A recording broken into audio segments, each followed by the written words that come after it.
someone says, what do you think of when you think of church? I bet that you think of some things that you would describe as old-fashioned. From the wooden pews people sit in, to the hymns that they sing, to those steepled old country buildings that you always pass on road trips and just wonder what the inside looks like. Well, everything that is old was once new.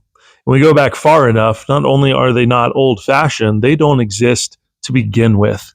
What does the church look like before everything we know of when we think of church?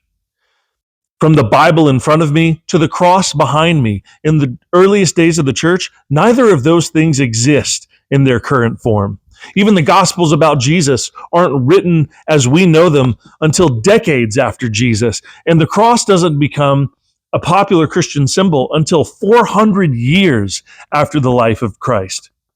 So what did the early church look like in the days between the cross and the creeds?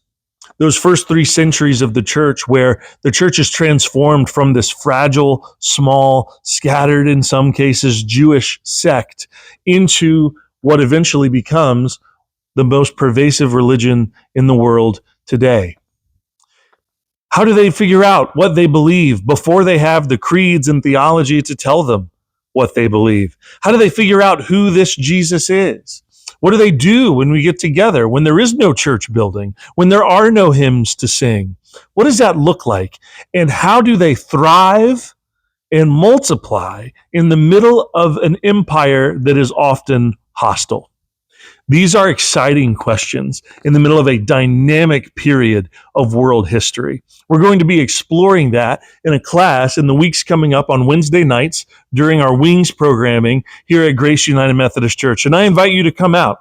I'll be teaching from the cross to the creeds, where we will explore those first 3 centuries, the leaders and heroes of the faith, the huge questions, the often deadly and dynamic lives that they led as they figured out in faith, in all kinds of communities and in all sorts of ways, overcoming all kinds of challenges.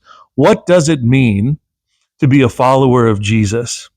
I hope that you will come out and join us for this. Even to this day, the early church is seen as the core essence of what it means to be a Christian, and it can be transformative to rediscover those things that from day one were the heartbeat of our faith. So I'm sure the information is here in the post. I invite you to come out and join us for this exciting class, and I hope to see you there. God's peace.